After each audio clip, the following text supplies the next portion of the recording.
ಶ್ರೀ ಗುರುಭ್ಯೋ ನಮಃ. ಪರಮ ಗುರುಭ್ಯೋ ನಮಃ. ಶ್ರೀ ಶ್ರೀಮದಾನಂದ ತೀರ್ಥ ಭಗವತ್ ಪಾದಾಚಾರ್ಯ ಗುರುಭ್ಯೋ ನಮಃ. ಹರಿ ಓಂ.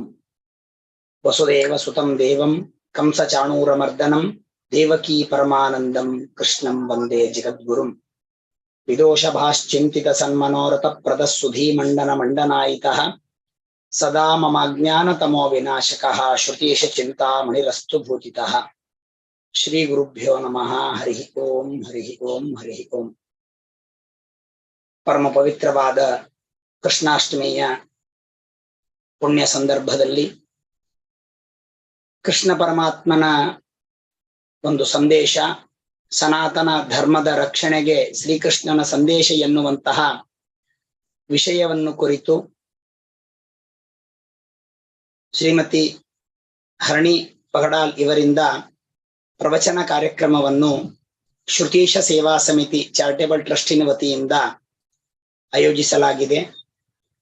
ಬಹಳ ವಿಶೇಷವಾದಂತಹ ಈ ಒಂದು ಉಪನ್ಯಾಸ ಕಾರ್ಯಕ್ರಮ ಸನಾತನ ಧರ್ಮದ ರಕ್ಷಣೆ, ಇದು ಕೃಷ್ಣನ ಒಂದು ಸಂದೇಶ ಏನಿದೆ ಅನ್ನುವಂತಹದ್ದನ್ನು ಆಂಗ್ಲ ಭಾಷೆಯಲ್ಲಿ, ನಾವು ನಮ್ಮ ಕರ್ನಾಟಕ ಭಾಷೆಯಲ್ಲಿ, ಕನ್ನಡ ಭಾಷೆಯಲ್ಲಿ ನಾವು ತಿಳಿದುಕೊಳ್ಳಿಕ್ಕೆ ಬೇರೆ ಬೇರೆಯವರಿಂದ ತಿಳಿದರೂ ಕೂಡ ವಿಶ್ವದಾದ್ಯಂತ ಇರುವ ಎಲ್ಲರೂ ಕೂಡ ಇದನ್ನು ತಿಳಿದುಕೊಳ್ಳಿ, ಪ್ರತಿಯೊಬ್ಬರಿಗೂ ಕೂಡ ತಿಳಿಯಲಿ ಅನ್ನುವಂತಹ ದೃಷ್ಟಿಯಿಂದ ಈ ಒಂದು ಪ್ರವಚನವನ್ನು ಆಯೋಜಿಸಲಾಗಿದೆ. ಶ್ರೀಮತಿ ಹರಣಿ ಪಗಡಾಲ್ ಅವರಿಗೆ ನಮಸ್ಕಾರ ಪೂರ್ವಕವಾಗಿ ನಾವು ಸ್ವಾಗತವನ್ನು ಮಾಡ್ತಾ ಇದ್ದೇವೆ. ಅವರು ಈಗಾಗಲೇ ಎಲ್ಲರಿಗೂ ಕೂಡ ಮಾಧ್ಯಮಗಳ ಮುಖಾಂತರ ಕಿರುಪರಿಚಿತರು, ಒಳ್ಳೆ ವಾಗ್ಮಿಗಳು ಮತ್ತು ಆಂಗ್ಲ ಭಾಷೆಯಲ್ಲಿ ದೇವರ ಬಗ್ಗೆ ಮತ್ತು ಧರ್ಮಗಳ ಉಪದೇಶಗಳ ಬಗ್ಗೆ, ದೈನಂದಿನ ಆಚರಣೆಗಳ ಬಗ್ಗೆ, ಸ್ತ್ರೀಯರ ಆಚರಣೆಗಳ ಬಗ್ಗೆ ಅನೇಕ ವಿಧವಾಗಿ ತಮ್ಮ ಪ್ರವಚನಗಳನ್ನು ಮಾಧ್ಯಮ ಮುಖಾಂತರ ಹಾಗೂ ಪ್ರತ್ಯಕ್ಷವೂ ಕೂಡ ತಾವು ತಿಳಿಸಿದ್ದಾರೆ. ಅಂಥವರಿಗೆ ನಾವು ನಮ್ಮ ಶ್ರುತೀಶ ಸೇವಾ ಸಮಿತಿ ಚಾರಿಟೇಬಲ್ ಟ್ರಸ್ಟಿನ ವತಿಯಿಂದ ನಮಸ್ಕಾರವನ್ನು ಮಾಡ್ತಾ, ಅವರು ತಾವು ಇನ್ನ ಮೇಲೆ ತಮ್ಮ ಉಪನ್ಯಾಸವನ್ನು ಪ್ರಾರಂಭ ಮಾಡಬೇಕು ಅಂತ ಹೇಳಿ ಕೇಳಿಕೊಳ್ತೇನೆ.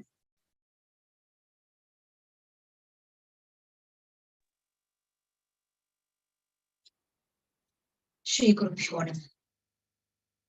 ಬ್ರಹ್ಮಾಂತ ಗುರವ ಸಾಕ್ಷಾತ್ ಇಷ್ಟಂ ದೈವಂ ಶ್ರೇಯಪತಿ ಆಚಾರ್ಯ ಶ್ರೀಮದಾಚಾರ್ಯ ಸಂತು ಮೇ ಜನ್ಮ ಜನ್ಮನಿ. ಅನಧೀತ್ಯ ಮಹಾಭಾಷ್ಯಂ ವ್ಯಾಖ್ಯಾತಂ ಯದನುಗ್ರಹ ವಂದೇತಂ ವಿಧಿನಾ ಸತ್ಯನಿಧಿಂ ಸಜ್ಞಾನ ಸಿದ್ಧಯೇ. ಶ್ರೀ ಸತ್ಯಾತ್ಮ ಸಮಾರಂಭಾಂ ಟೀಕಾಕೃತ್ ಪಾದಮಧ್ಯಮಾಂ ಶ್ರೀಮದಾಚಾರ್ಯ ಪರ್ಯಂತಾಂ ವಂದೇ ಗುರು ಪರಂಪರಾ. ಶ್ರೀ ಗುರುಭ್ಯೋ ನಮಃ. My humble namaskara to the Acharya who has introduced to me, being a great scholar, and this Samiti who are full of scholars. I feel it is indeed a blessed opportunity, and I am really fortunate to be talking at this platform, that too on an auspicious occasion of Krishna Janmashtami. The particular Samiti, which are a group of scholars themselves, have organized this event, and it is an honor to me, and I'm really blessed to be talking at this platform. But the topic which was given to me was Krishna, the savior of Dharma. Now, whenever this topic arises, it is highly a relatable topic. Well, there are so many reasons why it is highly relatable. One being is the landslide of the practicing Sanatana Dharma candidates today. And this is again because of two reasons, which is an impact of Western civilization and the impact of Western education, we could say. This Western education and Western civilization, both preaching and indulging with us the entire Western philosophy, not philosophy actually we could say, because we shouldn't use culture and philosophy, I would prefer, for Westernism. It's completely merged into people today. It has got into the minds of the youth especially, because today the portrayal of, if you take womanhood, the portrayal of a strong woman, a portrayal of a strong woman is generally with a Western attire and not with an Indian attire. This is a classic example of how this Western culture has influenced so much into our minds of people. Now, this impact of Western civilization being the greater reason for a landslide in people practicing Sanatana Dharma, yet Sanatana Dharma through all these thousands of years has survived so many attacks from not only invaders but also from colonizers. Yet it is so deep rooted. It's like a banyan tree which is so deep rooted and cannot be shaken by anyone. Well, the reason is the word itself means it is Sanatana, which is eternal. Again, I would like to have a quote from Sri Mahuli Gopalacharya's work Insights, where he is a profound scholar who is not only a scholar of Advaita philosophy, but also of Western philosophy and English literature. Now, in one of his books, he has quoted that a culture or a civilization is always long lasting if it is seasoned with culture. So there should be a perfect blend of culture and civilization for a civilization to long last. Today we are so much boasting that we belong to that long lasting civilization, which owns its ancientness to some thousands of years. Well, all this longevity of the civilization is because of its perfect blend of civilization and culture. Now, Sanatana Dharma, as I said, it is a blend of civilization and culture. There can be two types which which is easy to recognize. The one is a human value dharma, while other one is a Vedic dharma. Well, when I say this, a lot of people question me. Doesn't this human value dharmas comes under the Vedic dharma? Of course it does. What all is in the human value dharma is definitely what it is preached by the Vedas, which are the primary sources of scriptures for Sanatana Dharma. Yet, for an easy understanding, just for the sake of an easy understanding, I have divided it. Let's just keep it this part of the human value dharma as Satya, Ahimsa, Paropakara, etc. And on the other side of Vedic Dharma, where we have the spiritually inclined dharmas, those dharmas which are very essentially spiritual dharmas. So, keeping these on both sides, the topic is Dharma Rakshana. Now, when the immediate word Dharma Rakshana strikes to our mind, or what is protection of Dharma, the quote that comes to our mind is Dharmo Rakshati Rakshita. This is a very famous quote from Mahabharata. The protection of dharma is actually the one who protects the dharma, they will be protected by dharma. This is what a quote means. But if we consider it that we have to bestow or we have to bequeath the dharma to the next generation, of course, we need not try any hard and fast tool to bequeath it to the next generation. But being a responsible candidate of Sanatana Dharma, if we practice Sanatana Dharma, that is very much enough to bequeath it to the next generation. Because Sanatana Dharma, be it any civilization, the lasts and comes to next and next and next generation, it's majorly because of its itihasa, its history. History plays a very great role. If in the history there is an establishment of dharma, there happens an strong dharmic root in our history, then definitely it is bequeathed to the next generation. Likewise, even today, our history is what our Mahabharata and Ramayana, so many Puranas, and Krishna himself, who is the hero of the heart today, being Krishna Jayanti today, he himself has come and established dharma. So here, this establishment of dharma, what was bequeathed to us by our ancestors, should reach our next generation. And for that, in today's part of lecture, we are going to take a few points of where and how Krishna has stood towards dharma in establishment of dharma and its protection of dharma. Here, Krishna being the hero of the heart, is the Sakshat Avatara. He is the incarnation of Sriman Narayana, who is supreme, versatile, etc. We can go on adding adjectives to describe Krishna.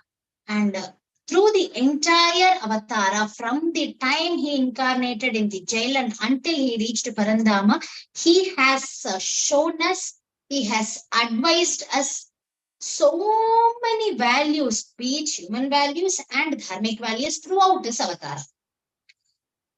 He is generally, people call him as a strategist because he is the Chanakya who has strategized the entire Mahabharata.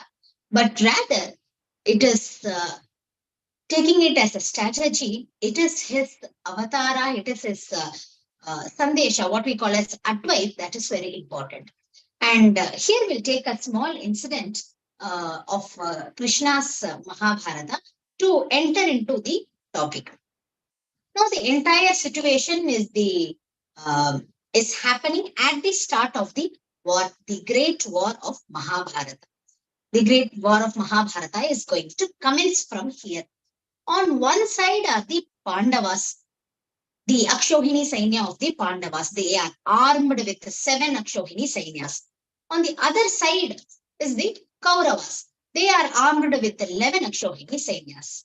Now the war is going to commence. This is when Arjuna, who is seated on his chariot, asks his charioteer, Sarathi, Krishna, to drive his chariot and place it at the exact middle place of the war. Now the war is happening at the Kurukshetra. Here Arjuna wants Krishna to place or park his chariot at the exact middle place so that he could see both the sides as his view. And Krishna does the same. He takes the chariot with one flip. He takes his chariot and it stands on an exact middle place in a Kurukshetra. Arjuna sees both sides. On one side, he could see the Akshohini Sainya of the Pandavas, and on the other side, he saw the Akshohini Sainya of the Kauravas beautifully lined up to fight a drastic war. But Arjuna's view, his sight, didn't go on the elephants or the horses or the weapons or the people seated on the horses or the elephants at that time. Immediately, Arjuna's view went on the people who were his relatives, who were his friends, who were his guru. Arjuna thought for 1 second that he could see his uncle, his grandfather, his own brothers, his own sons, beautifully lined up against each other to fight. Now Arjuna thought, if I agree to fight and if I fight and if I win, I will lose those relatives who belong to the army of the Kauravas. And if I do not win, then also I lose my brothers and sons who are very dear to me. Now, how will I handle this situation? I'm in a very confused state. I'm in a hypothetical situation. How could I handle this situation? This is what Arjuna thought. And he dropped his Gandiva, his weapon, and he just fell to the ground. He just sat to the ground, breaking down. He broke down there literally. That is when Arjuna surrenders to Krishna. Krishna Paramatma, who is the savior of the entire universe, there stands strong to protect Arjuna.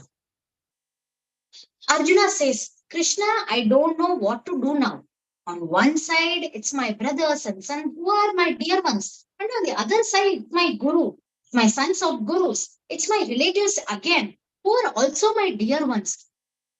In both ways, though if I win and if I not win, I will be losing my own people. What should I do? I am not here ready to fight, Krishna. Let me go out of this place and let me take sannyasa. Let me restrain myself from all these things. Let me take the path of renunciation. This is what Arjuna thought. And now let us relate this particular incident to our daily life, to what we are in a position today. Now, let us imagine that we are Arjuna. Now, if I am Arjuna, even I am in a very confused hypothetical state. I have 2 sides to myself also. On one side, Arjuna had Pandavas of 7 Akshohini Sainyas. Now, on one side, I have justice, I have Satya, I have Dharma with me. And on the other side, Arjuna had the 11 Akshauhini Sainya of the Kauravas. Here also, on the other side, I have the attachment to the family affairs, attachment to the materialistic world, and attachment to the momentary pressure, etc. Just dragging me to come to that side, just as the attachment to the relatives which Arjuna had, which was dragging him from doing this duty, from performing this duty of going into the war.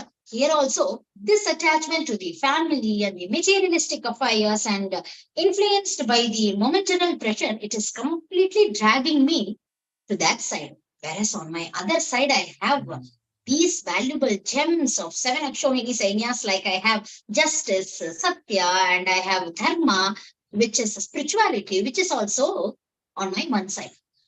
Now, there it was Arjuna who was going to fight with this weapon. Here the weapon we have is our mind. Our mind is in a so confused state, and it is only our mind which is going to decide in which part or which path we have to take. Now, what did Arjuna do there? He surrendered at the lotus feet of Lord Krishna. He just said, Krishna, it is out of my hand now. You have to take it from here. You are the one who is doing all this to me, and you have to take it from here. Krishna, protect me, show me the right path. There asked Arjuna. Here, we also should surrender ourselves to that great Almighty, the lotus feet of Lord Krishna. We have to, there it was Krishna who was directly standing in front of Arjuna to guide him.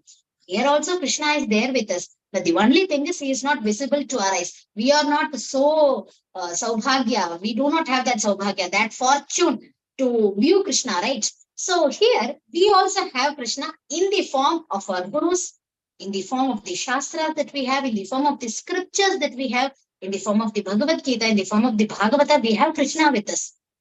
The thing is, we have to realize it. There, Arjuna realized his dependency on Krishna and he surrendered to his feet. We also, realizing our dependency on Krishna, we surrendered to him. Krishna guided Arjuna in the right path. And here also, he will guide us to the path of the Dharma. Now, from here, we'll take either 3 or 4 aspects as the time permits to see if to see how all Krishna has portrayed and has established and has protected, especially Dharma. As Arjuna surrendered in the lotus feet of Krishna, the first thing that Krishna says, Arjuna, first you have to think of your duty, right? That is what Krishna says.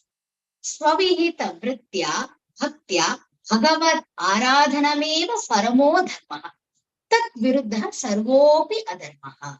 This is what Krishna advised. See, the position you are in, the varnashrama, the varna you are in, that is very important. You have to keep it in your mind and do the duty that is assigned to you. The entire Sanatana Dharma, if I take a quote from Mahuli Gopalacharya's book, he says, the Sanatana Dharma is not just a talking aspect. It is a code of mechanism.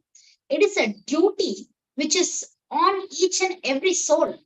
So here, Krishna says this, you have to be a Kshatriya. It is your duty to destroy the evil forces and to do the establishment and protection of Dharma.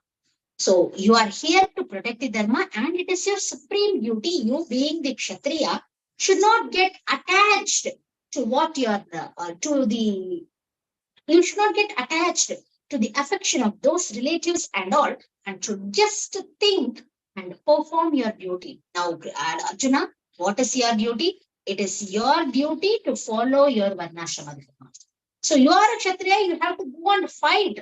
This is your duty. And from then on, the entire Bhagavad Gita starts with all the Karma Yoga, Jnana Yoga, etc. and etc.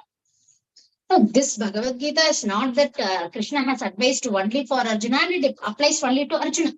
Because if he would have, for the question that Arjuna asked, Krishna would have easily said, Arjuna, get up, go and fight. Because what Arjuna asked, should I fight or should I not? So Krishna, that's an easy answer. He would have easily said, get up and go and fight. This Bhagavad Gita is actually advice which is given to each and every living soul. So, taking Bhagavad Gita, there it was Krishna to advise Arjuna to follow his dharma. Here, as per the words of Bhagavad Gita, we in today's life should follow our dharma. Now, both dharmas, when I say dharma, the entire coming under the entire umbrella of Sanatana Dharma, we have to follow those human value dharma, which are Satya, which are Ahimsa, which Paropakara, etc. and etc. And the Vedic dharma, which is especially advised by Krishna. So this Vedic dharma, which he advises, is to follow spirituality as advised by your position. For example, if I am a lady belonging to a Madhva community, it is my dharma to perform a Krishna mantra japa every day in the morning. I am a married woman, so I am eligible, and it is my duty to perform this Krishna mantra japa at the morning. If it is a male, he has to go on with the Sandhya Vandana, Gayatri japa, etc. So these dharma is what it is assigned for according to our varna, and we have to dedicately, along with Shraddha, that is very important in our Sampradaya. So dedicatedly we have to follow this dharma. So it is not that Krishna just advised you all have to do this dharma, you have to do this, and he just went on with it. Krishna, he himself has practiced dharma and has shown us the importance of practicing dharma, right? See, Krishna, he is the supreme entity, he is the supreme Lord who is a direct incarnation of Sriman Narayana who is in the Vaikuntha. He need not do any dharma. That's what he is atypical to dharma, we say. He is dharma theta, we say, right? He is atypical to dharma. He need not do any dharma. Yet he has showed us by practicing dharma that how important it is to practice dharma. Well, we can see that Krishna, as a young child, when he was in his toddler stage, he has gone to Gurukula. Krishna is Sarvagna. He who knows everything. He is Sarvashakta. He who is capable of everything. He need not go to a guru to practice, be it any knowledge or be it any vidya, which is weaponry vidya. He need not go to a guru to practice it. Yet, why did Krishna go to a guru for a Gurukula Vasa? This clearly shows us the importance of Gurukula Vasa. Clearly shows us the importance of at which age, at which varna you are in, you have to practice the dharma in which you belong to, which is advised to you, is what Krishna is showing to us here. Not only by advising to Arjuna, but also him practicing it practically during the time of his avatara. This is not a only instance where Krishna has practiced dharma. We can take Krishna was so much. Krishna had so much respect to his elders. For the sake of the protection of his parents, for releasing his parents, he just came from there to destroy Kamsa. So Krishna, during his entire avatara, he himself practiced dharma and he has preached dharma in the form of Bhagavad Gita, which we have seen.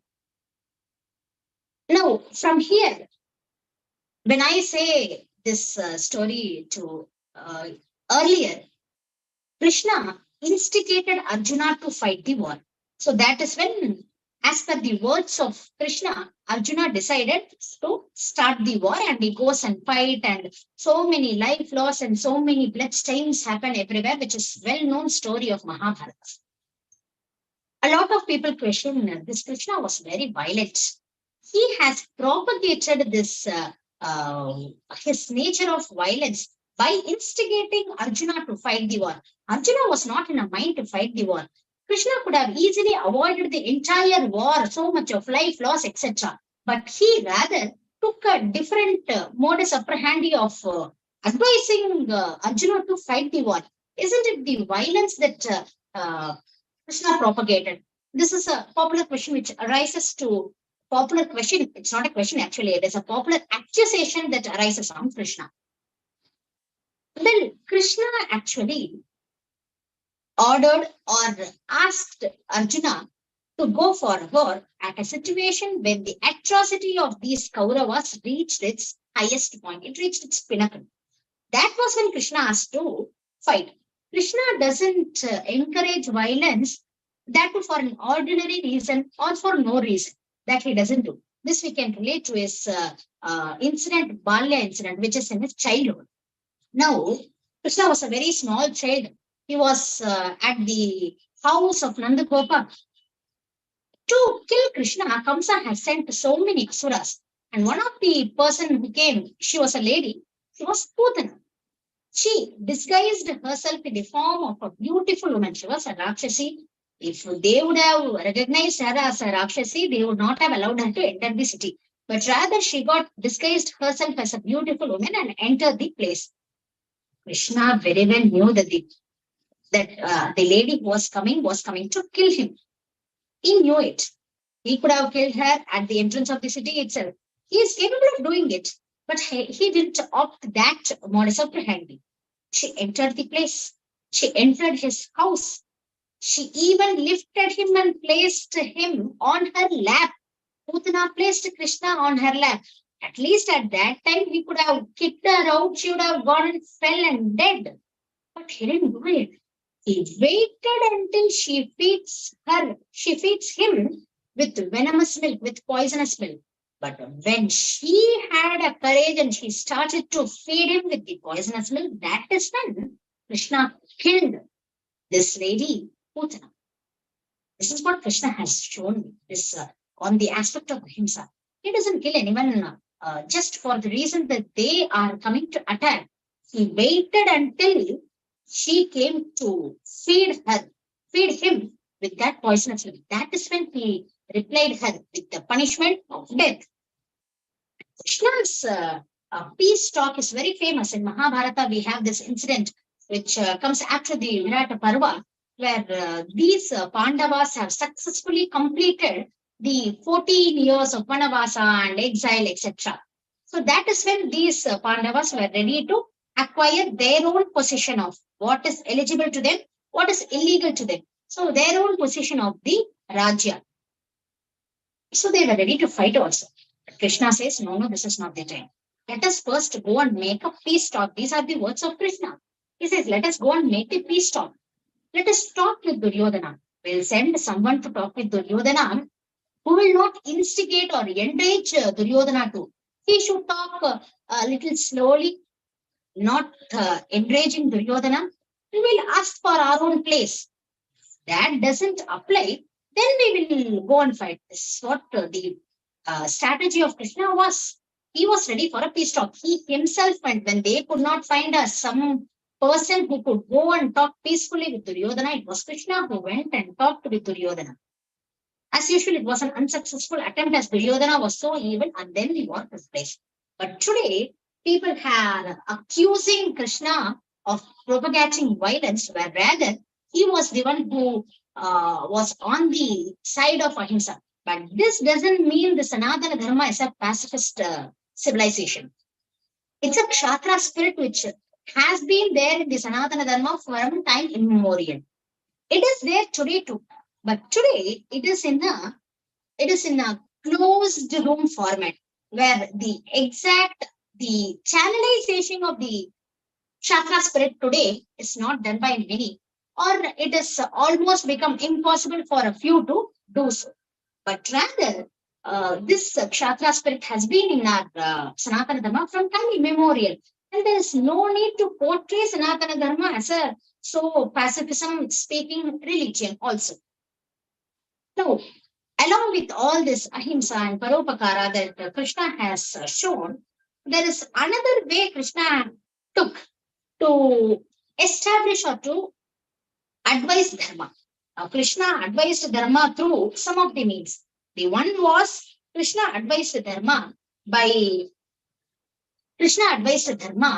himself to Arjuna.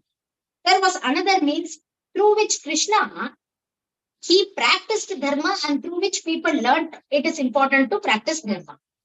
Krishna questions in his avatara. This happens also in many parts of the avatara where he questions the people. Though he is a Sarvagna who knows everything, he questions. And through the answer he gets by the person who he questions, he has established and has propagated Dharma. So on this note, we'll see a small incident where Krishna has propagated dharma. So this is a little different aspect of dharma until what we have seen today. This is an intricate dharma, is what we call sukshma dharma. We call generally it is dharma. It looks so simple. A law looks very simple. If someone does a crime, they should get punished. So it looks simple on an outer look, but inside there are so many intricate aspects of dharma, which I think only Krishna can deal with. So the entire, again, we are moving on to Bhagavata. Here at the beginning of the Bhagavata, it is Shukacharya who is narrating the entire Bhagavata to Parikshit Raja. Well, the start of the Bhagavata itself gives us a brief description of Parikshit Raja's his own family lineage and his own birth, how he was born, that Uttara Garbha and all those incidents are described in the starting of the Bhagavata. Now, in this description, Shukacharya narrates this to Parikshit Raja. He says, do you know what happened before your birth? It was Ashwatthama who was influenced by this evil Duryodhana, who came and killed the sons of Pandavas. So this Ashwatthama, as he was in the side of Kauravas, he got influenced by Duryodhana and he came and set fire on the sons of Pandavas and they died. Arjuna was too much infuriated by this. Arjuna thought, how is this happening? I should punish Ashwatthama, I should kill him. And thinking this, Arjuna goes and tells to Krishna, Krishna, I have decided to kill Ashwatthama for his grave mistake of killing my sons. There, Krishna says, okay, you have to go and punish that man. He has committed a crime.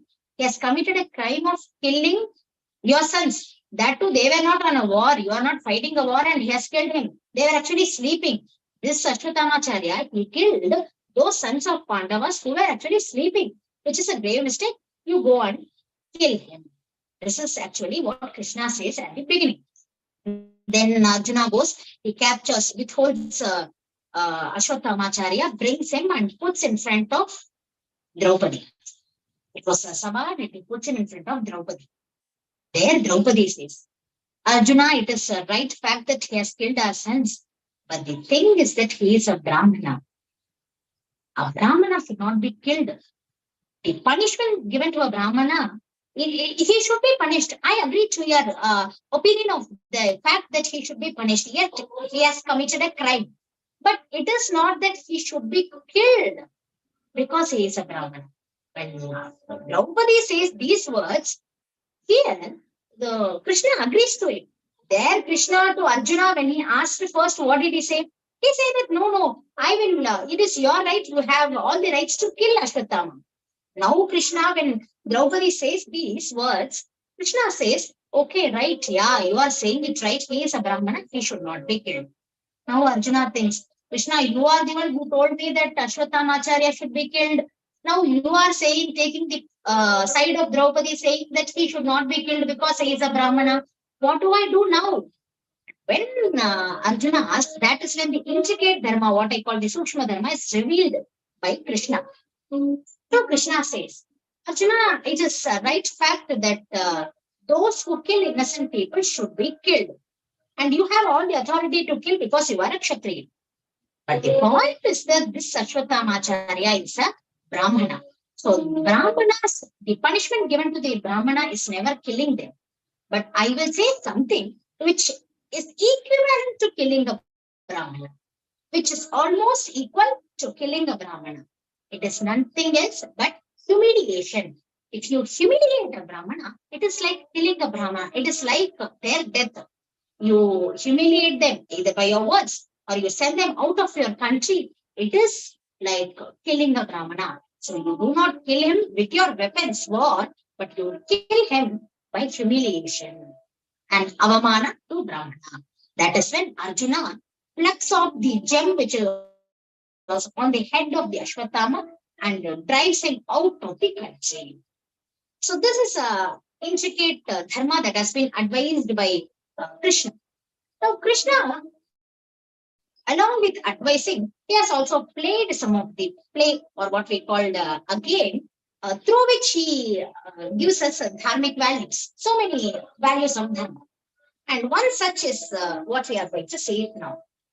So Krishna was a Gopalaka. He was playing with all his friends and with the cows that he had.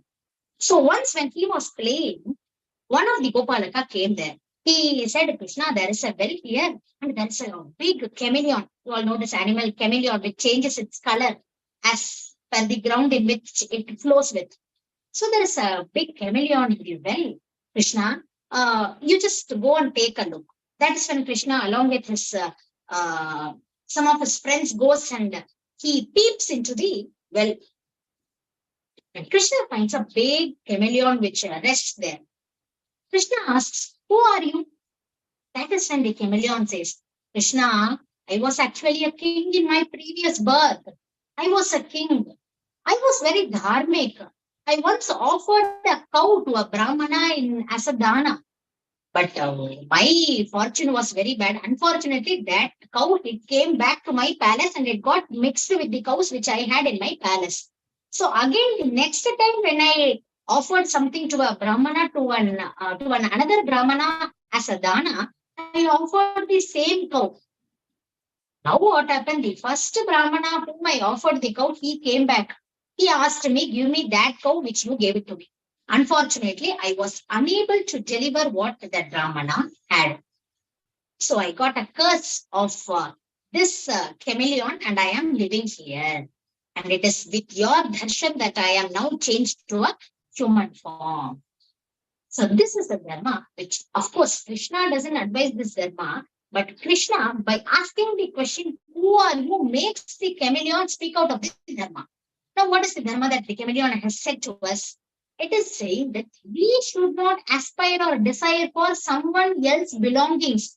If something is belonging to someone else, be it a personal belonging or a materialistic belonging, we should not aspire, or we should not trying to snatch it. It is a very great sin, a very grave sin, I could say.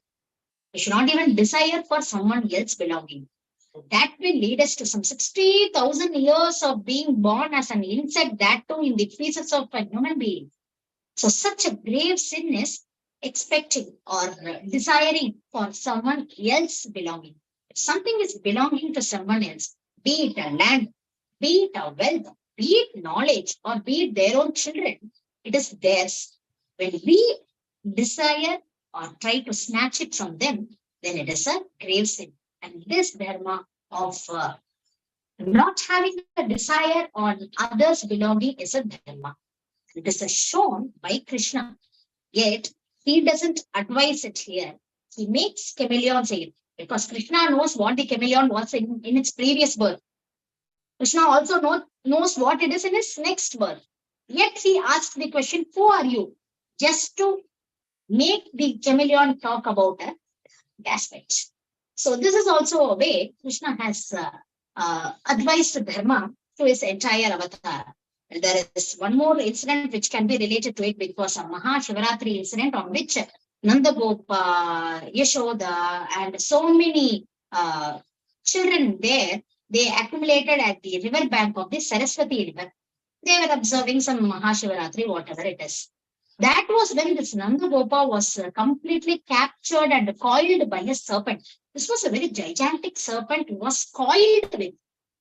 So the moment he was coiled with, all the friends of Krishna, they go and to Krishna, Krishna, come here, your father is in a danger. Krishna comes there. He just doesn't kill the serpent or anything. He just places his lotus feet on the snake. So the moment he places his feet on the snake, it takes a beautiful form. The snake gets turned into a beautiful, handsome human being. Now the human being says, Krishna, I am so indebted to you for releasing me from my curse. Now here also, Krishna questions, who are you? How have you become? How have you become into this ugly snake? That is when there is one more dharma which is said by that person who changed from snake to a human being. He says, no, I belong to a great Gandharva, Vidyadhara. The problem was I was once wandering in my Vimana, and on the way I saw a Rishi. That Rishi was actually meditating. He was doing penance. My unfortune was that I couldn't be silent. I just humiliated the Rishi. The Rishi was so lean because of the Upavasa. Today is Upavasa, tomorrow is Upavasa, tomorrow night we are going to consume. Already our cheeks are pulled inside. Likewise, though that Rishi for thousands of years he has been starving, so he got very lean. And I just loved and humiliated him. And due to the humiliation, he cursed me. But Krishna, this curse is also a blessing to me. Because of the curse, I got to see you. I got to have the fortune of your sparsha of the lotus feet that you have. It is a great fortune. Now, this is also a dharma which Krishna has shown us. Humiliating elders is a great sin. It is against, now this humiliation of elders is not only Vedic dharma, this comes under human values. The only thing today is that today's people think that elders are like our friends, so whatever we can talk. Of course, elders are like friends. I mean, I agree to the fact, because Sanatana Dharma is a very open-minded civilization. It agrees to all kinds of questioning. It agrees to everything, because if Parikshit Raja hadn't questioned to Shukacharya, the entire Bhagavata would not have taken place. So, of course, I agree to the point of the open-minded civilization of Sanatana Dharma. But yet, even though you consider your elder as your friend, there should be an respect which should be in the talk when we talk to the elders. And this point of respecting elders, which is through the namaskara, through the words, through our actions, through our body language too, it's a very great dharma, which is probably in the Sanatana Dharma, because in Western civilization, if we go and see, there is no difference between an elderly person and a young person. Everything will be the same. The young person will be humiliating the elderly person, and they will be also in a very different state who will not think it as a humiliation. But in Sanatana Dharma, this is an exclusive factor, we could say, which is a respect to the elders, which is shown by Krishna here. And also there was one more thing which was said by that person who changed from the serpent. He says, this curse is also like a blessing, because I got to see you. I got to get the sparsha of your lotus feet. This is what the person says. Oh, this is also a very good thing. Today, we can apply it today. If a guru beats a student, if a teacher beats a student, if a parent beats a student, it has become like a greater harassment for the children. Of course, it is said that beating children to a certain extent is completely normal. So when a teacher decides to punish the children for an evil act, or for an act that is committed, or that is being committed by the child, it is completely agreeable. We should get into the mentality that teacher has the right to punish the child. To a certain extent, be it a teacher or a parent, they have the right to punish the child. Just like this Vidyadhara, he told that the curse that was given by that Rishi is a blessing to me. Likewise, here also, it is always a fact that when a teacher beats, or when a teacher gives a punishment or anything to that child, it is a blessing in the form of a guru beating a shishya, or a guru need not be a physical beating, a guru being it verbal beating to a Sishya is always a blessing, because it is done by the Guru to mold the Sishya in the shape which is required. The Shishya, the student being in an immature state, he has to get matured fully. That is always done by the Guru. That Guru has the right to do so. And with this note, we have seen few of the aspects of dharma, which was advised by Krishna, which was practiced by Krishna, and which was asked by Krishna, so that we could know the dharma. It is an honor, as I said earlier also, it is really an honor to say a few words on this platform, which are full of renowned pundits. They have created this charitable trust of Shrutisha Seva Samiti, and it is a real honor for me to be at this platform. that too on an auspicious occasion of Krishna Janmashtami. Krishna, who practiced dharma for us, who established dharma for us, who protected dharma for us, and is protecting dharma for us.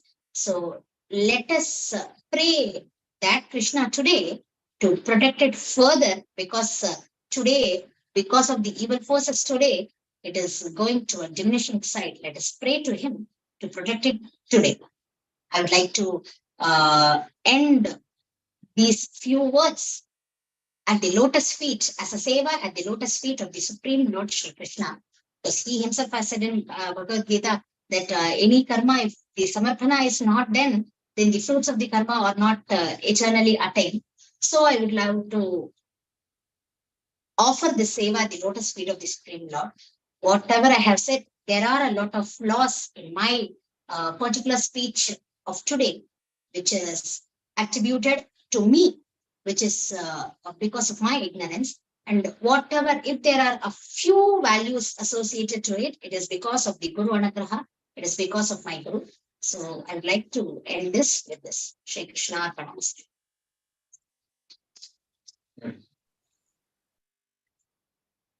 ಇಲ್ಲಿಯವರೆಗೂ ಬಹಳ ಸುಂದರವಾಗಿ ಆಂಗ್ಲ ಭಾಷೆಯಲ್ಲಿ ಎಲ್ಲರಿಗೂ ತಿಳಿಯುವಂತೆ, ಜಗತ್ತಿನಾದ್ಯಂತ ಇರುವಂತಹ ಎಲ್ಲ ಕೃಷ್ಣನ ಭಕ್ತರಿಗೆ ತಿಳಿಯುವಂತೆ ಕೃಷ್ಣನ ಒಂದು ಸಂದೇಶವನ್ನು ಎಲ್ಲ ಕಡೆಗೂ ತಿಳಿಸಿದಂತಹ ಶ್ರೀಮತಿ ಧರಣಿ ಪಗಡಾಲ್ ಅವರಿಗೆ ಅನಂತಾನಂತ ಧನ್ಯವಾದಗಳು.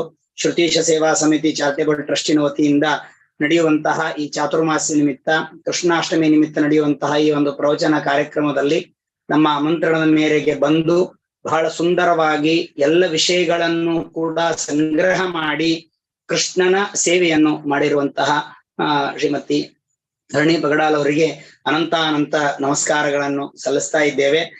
ಅವರು ಬಹಳ ವಿಶೇಷವಾಗಿ ಆಂಗ್ಲ ಭಾಷೆಯನ್ನು ತಮ್ಮ ಅಂದ್ರೆ ಅಭ್ಯಾಸವನ್ನು ಮಾಡಿ, ಅದರಲ್ಲಿ ವಿಶೇಷವಾಗಿ ಕೃಷಿಯನ್ನು ಮಾಡಿ ಅನೇಕ ವಿಧವಾಗಿ ಎಲ್ಲ ವಿಧವಾಗಿರತಕ್ಕಂತಹ ವಿಚಾರಗಳನ್ನು ತಿಳಿಸ್ತಾ ಇದ್ದಾರೆ, ಧರ್ಮ ಪ್ರಚಾರವನ್ನು ಮಾಡ್ತಾ ಇದ್ದಾರೆ. ಅಂತಹವರಿಗೆ ನಾವು ಅನಂತ ಧನ್ಯವಾದಗಳನ್ನು, ನಮಸ್ಕಾರಗಳನ್ನು ಕೂಡ ಸಮರ್ಪಣ ಮಾಡ್ತಾ ಇದ್ದೇವೆ. ಭೂಯಿಷ್ಠ ಅಂತೆ ನಮ ಉಕ್ತಿಂ ವಿಧೇಮ ಅಂತ ಹೇಳ್ತಾ ಅವರು ಇನ್ನೂ ಇತೋಪ್ಯಧಿಕವಾಗಿ ಒಂದು ಅಲ್ಲಿ ಸತ್ಯನಾಥರ ಸೇವೆಯನ್ನು ನಿರಂತರವಾಗಿ ಮಾಡ್ತಾ ಇದ್ದಾರೆ. ಹಾಗೂ ಜಗತ್ತಿನ ವಿಶ್ವದ ಆ ಕೃಷ್ಣನ ಮತ್ತು ಎಲ್ಲರ ಸೇವೆಯನ್ನು ಮಾಡ್ಲಿ ಅಂತ ಹೇಳ್ತಾ ಕೃಷ್ಣಾರ್ಪಣಮಸ್ತು. ಅನೇನ ಭಾವಿ ಯತ್ ಪುಣ್ಯಂ ಅವಾಪ್ನೋತು ಗುರೋರ್ಮಮ ಶ್ರೀ ಕೃಷ್ಣಾರ್ಪಣಮಸ್ತು.